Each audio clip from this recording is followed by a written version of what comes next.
Hello అండి, welcome to my channel. ఈరోజు నేను గోంగూర ఎండు నెత్తళ్ళ కూర ఎలా తయారు చేసుకోవాలో చూపిస్తానండి. దీనికోసం గోంగూర తీసుకుని శుభ్రంగా క్లీన్ చేసి పెట్టుకోండి. అలాగే ఒక గిన్నె తీసుకుని అందులోకి కట్ చేసుకున్న పచ్చిమిరపకాయ ముక్కలు వేసుకోవాలి. ఇప్పుడు అందులోకి కట్ చేసి పెట్టుకున్న గోంగూర కూడా వేసుకోండి.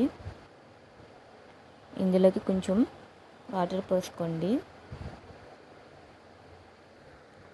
ఇప్పుడు దీన్ని స్టవ్ ఆన్ చేసుకుని స్టవ్ మీద పెట్టుకొని మూత పెట్టుకోండి.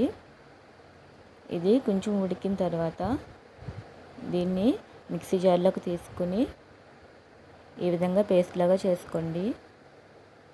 ఇప్పుడు స్టవ్ ఆన్ చేసుకుని ప్యాన్ పెట్టుకుని నువ్వులు వేయించుకోవాలండి.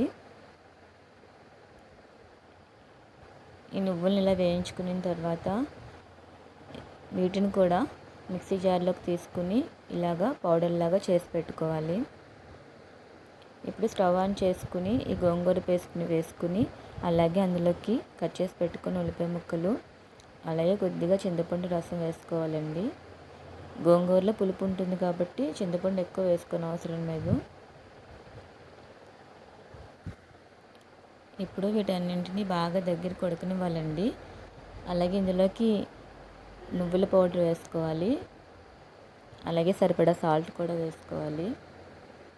ఇప్పుడు వీటన్నింటినీ మూత పెట్టుకుని బాగా దగ్గరికి ఉడకనివ్వాలండి.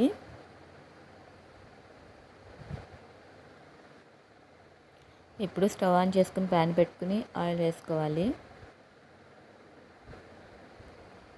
ఆయిల్ హీట్ అయ్యాక వెల్లుల్లిపాయ రెబ్బలు వేసుకోవాలి. అలాగే ఎండుమిరపకాయ ముక్కలు కూడా వేసుకోవాలి. ఇప్పుడు శుభ్రంగా క్లీన్ చేసి పెట్టుకున్న ఎండు నెత్తలు కూడా ఇందులో వేసి వేయించుకోవాలండి. ఇవి బాగా పచ్చివాసన పోయే వరకు వేయించుకోవాలి.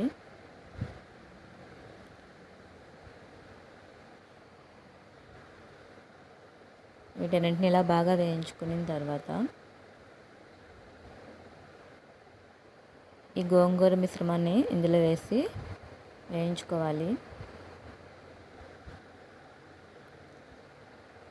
ఇది దగ్గర పడే వరకు ఉంచుకోండి స్టవ్ మీద. ఇలా బాగా దగ్గర పడిన తర్వాత దించుకుని వేడివేడి అన్నంలోకి సర్వ్ చేసుకుంటే చాలా బాగుంటుందండి. మీకు ఈ వీడియో నచ్చినట్లయితే లైక్ చేయండి, షేర్ చేయండి, మా ఛానల్ని సబ్స్క్రైబ్ చేసుకోండి.